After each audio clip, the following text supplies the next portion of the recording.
Chris, thank you so much for being here with us today on Not Your Average CEO podcast. We are so excited to speak with you because I know from our work together that you have tons of insights for our audience. And so since you have such great stuff to share with everyone, I just want to dive right in so that we can get started. Can you tell our listeners just a little bit about yourself, your background, how you got to be where you are today? Because I think your story itself is really interesting. Sure. Thank you, Danielle and Nicole. I so appreciate being on here. Good morning to all of our listeners. And I'm grateful to be here. I'm grateful to be in a country that celebrates capitalism, that celebrates people having an entrepreneurial spirit. I grew up in a household in which we had a family business. My father had a small construction company. And for those of us that are in that environment, you know, everyone's all in from morning, noon, and night. We are embracing that business as part of our family because it was part of our family. It not only supported us, but it created a common bond in which we all shared. Mom answered the phone, dad went on calls, my brother, sister, and I, we all went to work on a regular basis during the summer when school was out or during the weekends. It was part of our common shared experiences. So it was really important for our family unit to be able to grow with that. And I know that that's the case with millions of people around this country. So fast forward to when the pandemic occurred and there were these mandates in which millions of businesses were being closed, I knew immediately just how devastating that was going to be, how not only hurtful for current owners, but for future generational owners, because businesses are passed along. And I was right. Hundreds of thousands of businesses have gone out. Family finances that were destroyed. Dreams were crushed. And so that had such a strong impact on me. I felt it was super important to have someone, anyone, go out and acknowledge that our private business owners, our small business owners, are heroes in our communities. They are what are bonding not only our families, but all of us together on a day-by-day basis. There used to be a really common phrase in which people would say, small businesses are the backbone of our nation. They still are. And I think it's really important for us to acknowledge, nurture, support, and help small business owners in every way that we can. And that's how I got reintroduced to being an advocate for small businesses. Yes, that's an amazing story. And I love that you guys were all together as youngsters as well. So in this sort of, post-pandemic world, I know that you work with tons of businesses all over the world, all over the country. What do you describe, as a healthy organization? How would you define that to our audience? So I mentioned that, I celebrate capitalism, but capitalism is evolving. And I think it's really finally evolving towards a greater human-centric perspective. One of the biggest complaints that I hear today is that capitalism is a ruthless environment in which you're only focused on the bottom line. You're only focused on increasing profitability. And in talking with business owners, I emphasize time and time and time again that younger people in particular don't buy into that program, that we're moving towards a more essential capitalism in which they need to see that your business and your management style focuses on them, customer, and society in general. So I encourage small business owners to get on board. Otherwise, you're going to be left behind as the train's pulling out of the station. This is a super important movement to millions of consumers and potential employees. So, Chris, most of our listeners are small business owners. If they are sitting here listening, what action item would you give them to audit their organization to say, do I have a healthy organization? the oldest tool in the book, communication. Ask. As a small business owner, we're always placed in this situation in which we're the ones with all the answers. We're the ones that are making all the decisions. And sometimes we forget that other people have insights and perspective and knowledge too. And the best way to start finding out about the health of the relationship of the overall culture of your business, one is you'll see the results, how people interact with each other. So be aware, think, look, be conscious, be caring. Then as you see things, as you become aware of things, ask. One of the things that I encourage people to do is and most small business owners are first in, last out. They're there early. Don't just go into your office or at your desk or unlock the door and sit there and start pounding away.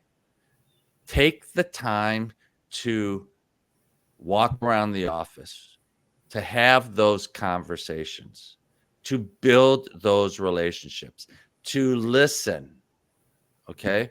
It's a superpower. It really is, because when people feel like they're being heard, they care.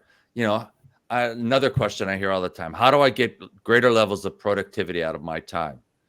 You don't have to pay them more money. You don't have to crack the whip or watch the time clock or micromanage expenses. You want to get people to give more willingly?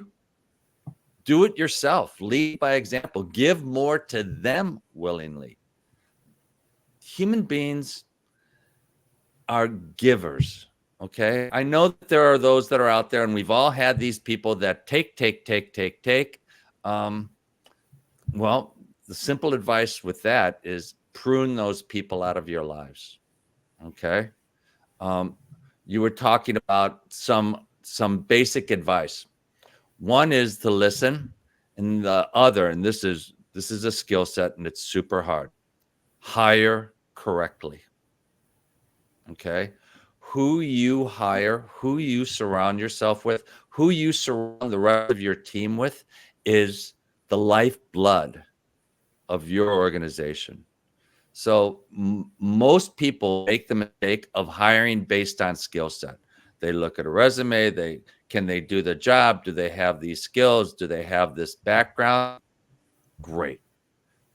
I encourage people to hire on character and values. Okay. You can teach those additional skills. Character and values are things that you acquire over the years. They're far harder to instill in others. But when people have them, they're like contagious in regards to how that person impacts everyone around them. If you have a good guy or a good woman in your organization, people want to be there. If you have someone who's poisonous, the infamous bad apple, that person can destroy your company. So hiring well based on character and values, I think, is something that is overlooked, but is really, really valuable. Chris, what would be some examples of values or character traits that you look for when you're hiring for in that area? I ask for examples during the interview process. So simple things. What was the last thing you did that was selfish? Have you ever been in a situation in which you were dishonest? How did you address that? People are open to those conversations. And if they're lying, you can see it a mile away. You can see it. They get all comfortable, uncomfortable. Their eyes start getting darty. They get fidgety. You all know. Yes. I call it the white knuckle syndrome when you're interviewing someone. They're so already prepared to talk about the skills and contributions and wins that they've had. And I'm not talking about appropriate, conversations. I'm just talking about asking them for examples of what community projects are they involved with? How have they provided service to the community or to others without pay? And you're not asking them to work without pay. In fact, I'm a firm believer in paying above and beyond. I know small business owners, they just rolled their eyes on that because things are expensive. Yeah. Margins are tight. We're all terrified of cash flow. I wake up in the middle of the night at times with those fears and concerns, like all of us do at times. Okay. But if you have a quality person, again, they're worth their weight in gold, and they're worth the contribution to find ways to keep them on board. And money does matter. It doesn't have to be a lot, just has to. There can be incentive programs. I recognize the whole concept of fixed costs. I don't believe in high expensive salaries, but I do believe in providing bonuses and incentives for proper and financially rewarding performance.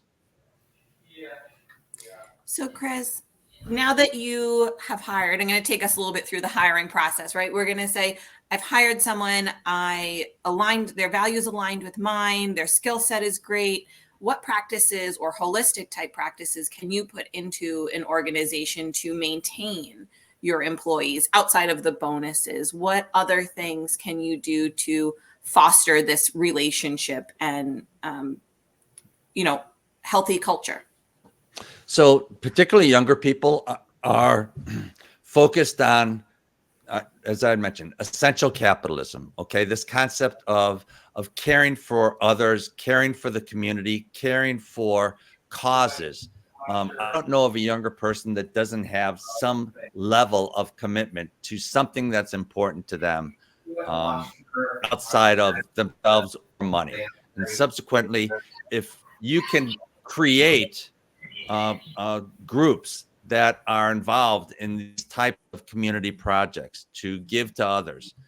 One of the things that I've seen very successful is a company had a member of the team, and that member of the teams was really struggling with parents that had Alzheimer's.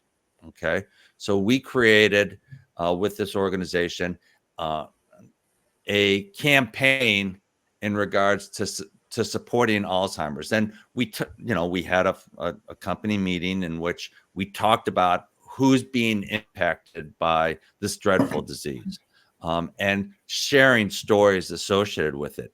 And then we started to incorporate a campaign to raise money to provide volunteer work with local organizations to support those who are struggling with it.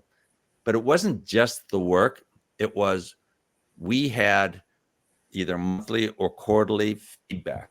Okay. So when you have a family member come into the company to talk about how the work that they did improved, impacted, made a difference in their lives, there's not a dry eye in the house. It's just so touching, and people want to feel like they're part of an organization that recognizes the value of their contribution to others.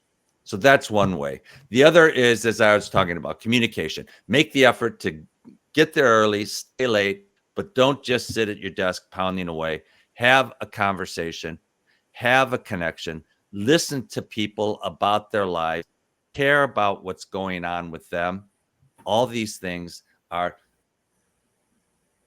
yes, they take some effort on your part, but they don't cost you anything. And here's actually kind of the super bonus for the business owner: giving to others, caring about others makes you feel better. It's a crazy concept. Yeah, it's so far-fetched. But you walk away from these conversations and you go home and you talk to your wife, partner, family about the experience that you just had with some of the people in your company and what you learned about them. And it warms your heart. And most business owners are in it beyond just making a buck. Okay. They might have gotten into it originally for that, but after a number of years, you're looking for more. Otherwise, you're going to burn out. You're just not going to, you're going to lose engagement. You're going to lose your touch. When you find ways to be able to connect with others, that's relationships are the reward of life. Okay. Nurture them, grow them, thrive from them. That's the joy of having a small business. You get to create the environment, the relationships, how you get fed spiritually and emotionally in a way that you can't do for a large corporation. Yeah, that's very true. Chris, I know this from our work together and from knowing you personally, but I'd love to hear, all the advice that you're giving. I know that you work with folks, remotely as well. How do you translate that to working remotely? So you talk about, listening and building those relationships. Is there something different that you do when you're working with someone not face-to-face or not in the office? Oh, it's so much harder. It's harder. I'm just going to be, honest. Well, that's part of it, be honest, but it is harder because it's hard to replace interpersonal contact. It's hard to replace just time together. Okay. Have you ever noticed how some of the closest relationships you have from your life are the time that you had the friends that you created when you were in junior high or high school or college? Colleagues that you've worked very closely together. Part of that is the connection that's created just from spending extended periods of time and sharing experiences with each other. And you lose that virtually. You really, really do. So it's hard. I'm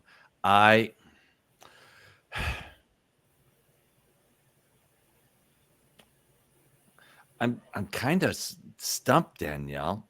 Tell me what you've heard, because I'd like to learn also. How have you heard people be able to grow and build relationships within companies that have extended remote components?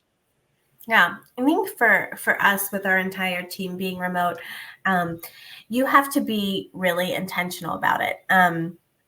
Nicole and I personally have worked together for many, many years. We're close friends in and out of work, and we've never met in person. And Stop, really? No, you'd never know it. You would never know it. I mean, the connection between you is so strong. Yeah. And so I think it's literally palatable. Yes, and we are, like I said, close personally and professionally. And we, I think you have to be really intentional about it. You don't, get to say like, hey, I'm heading to lunch. Are you heading to lunch? Let's go have lunch together. Let's have a coffee together. And so it does take more time because you have to be intentional about scheduling those meetings. We recently did an initiative with our team where we just had, I typically am not involved anymore in the hiring side, the day-to-day with the team members. So there's been team members that I hadn't actually even met. And so we had, one-on-one calls where the agenda is loose and it's just about like touching base, a temperature check. How are things going? And you're not talking about a specific project or a deadline or a client or any kind of issue like that. It's just about spending that time getting to know one another. So I think that's really, really important. And you have to be super intentional about it because it doesn't happen organically. Nicole, I don't know if you'd add anything to that. I think I would. I don't think a lot of our team even knows that Danielle and I have never met in person because it flows so naturally now over the years. But it almost did when we first met. I don't think that there was anything that would have given off the vibe that Danielle and I didn't work in the same office. It was, we just connected in that way. So that may be a very rare thing. But as Danielle said, we have regular meetings. We make an effort, right? If you're not making an effort, if you don't want to be here, it's not going to work. And that is part of our hiring process too, asking those strategic questions about working remotely, about working with our company to see if this is what they want or if this is a stepping stone for them, because you're adding an extra layer of difficulty to onboarding into a new role and working with a remote team. We found that smaller teams, smaller, communication made it more possible in a remote setting, right? We were trying to have 1 or 2 supervisors with 20 employees, and that was not feasible. We were missing those little details that mattered, really having the time to engage. So creating small teams has worked for our company in order to grow if we're talking about a remote environment. I think it translates very well to in-person too. If you have 10 people and you're still working on your job, how are you going to be able to see if Joe around the room is having trouble with X, Y, and Z at home or is really struggling with their work? So my suggestion is 6 or under if you're supervising, regardless if it's remote or in person, but it helps with this, creating this healthy organization where you can have those interpersonal skills remotely, because it is difficult, right? It is hard and a lot of people don't know, but like Danielle said, you have to make the effort. You have to be intentional with your communication. And it is hard. You know, there are a lot of times where I'm head down in work and no one is stopping by to just say, hey, in my office, and I stop, right? I have to make sure I set calendar notifications to take that time in order to lift my head up from all of the work that I'm doing to, I didn't talk to my supervisor, Michelle, today. Let me ping her, because it's really important that I talk with my team. And does text do it for you? With Danielle and I, kind of. It's easier to just pick up the phone because it's easier to, we just have so much to talk about all the time. But the team, we do chat often. It keeps you, a lot of people work remotely because they want to work remotely too, right? They're more introverts rather than extroverts. So that does help. That does help too. So I made that statement as a joke. Yeah. I agree. Working remotely it's a step, and people like it, and it's more comfortable for them. I don't want to go in the office, 5-6 days a week. I'm at my desk right now at home, and but I like being able to go into the office occasionally and spend some time there too. Texting is not personal contact, is really the point that I wanted to make. Do you have a super close relationship with someone and you're just in constant communication?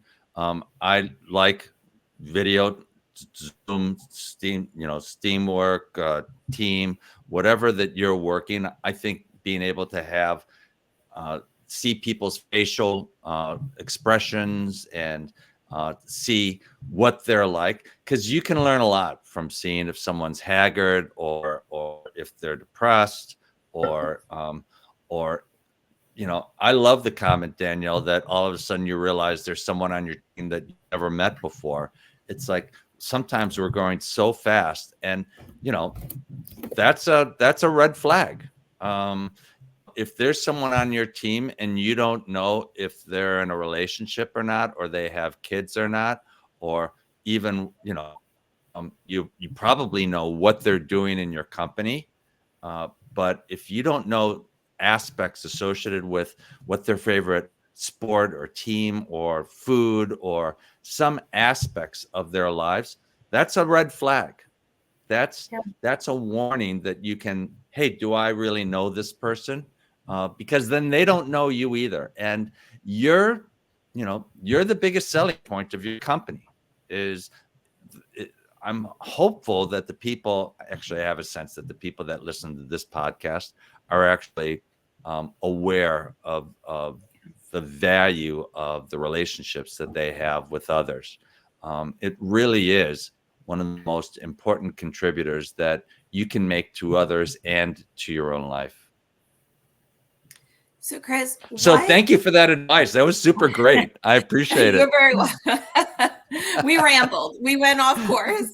So I'm going to steer us back a little because you've given us great information thus far. And I want to try and pull as much as I can from you. I'd love to hear what the best piece of advice you've been given as a CEO has been that's truly impacted your success. Know that you're not alone. The whole concept of a self-made millionaire is a fallacy. It doesn't exist. Doesn't exist. You are part of a living, breathing, dynamic culture. And because you're the CEO, you get to create that culture. They are as significant contributors to the increase in your value, your wealth, as your own capabilities, your own contribution, your own skills. But the more people you bring with you on the journey to wealth creation, to success, the more successful you'll be. I love that piece of advice. Danielle, do you have any last minute questions for Chris, or do you like to ask him our last question of the Yes. podcast? Oh, do you have a special last question? We do. We have a very special last question that we ask every guest. Yeah, and we love the answers. We're ending our third season right now, and we have got such varied, interesting answers. So it's like one of our favorite questions to ask. But the title of our podcast is Not Your Average CEO, and we'd love to hear what hearing that statement means to you. So, average is unfortunately where most people are floating through life. And I think most people are just unconscious that they're just going through the motions, that they're super busy. They have bills to pay. They generally have personal and family responsibilities, whether it's their parents, their children, their siblings, their brothers and sisters. Mm-hmm. We are just always called upon to fulfill so many responsibilities. But when you become conscious, it's kind of like the Matrix, to be quite frank. When you become conscious of your role and participation in the world around you, when you start to consciously make choices on how you're going to participate and integrate into the world around you, everything changes. And you don't become average anymore. You become exceptional is not the word, because that implies a ranking. I think what you become is fulfilled and grateful. Fulfilled and grateful. I love it. Me too. So thank you, that's my advice. I think our Nicole, listeners, Danielle, super fun. I love your podcast. I love your energy. I'm so grateful to be part of this. And if there's anything that I can do in the future. Last thing, I'm going to do a quick plug. Anybody that wants to get a hold of me, I work with business owners who are actually, my real strength in business owners is working with business owners who are struggling personally, who are experiencing challenges either in mental health or addiction, and they have no one to talk with. Being a business owner can be one of the loneliest jobs in the world, particularly when you're struggling. You feel like you can't be vulnerable. You feel like you can't talk to someone to show that you're in trouble. I'm that person that you can talk with. So please reach out. I'm at www.get-looped.com. getlooped.com. That's GET-LOOPED.com. And let's have a conversation so that you can start having a fulfilling life again. Beat us to it, Chris. We were going to ask you to tell our audience where they can find more from you. We will include everything that Chris just said in the show notes. Thank you so much, Chris, for joining us today. It was a pleasure talking to you. And I know our audience got tons of information to walk away with. Terrific. Thank you. My pleasure.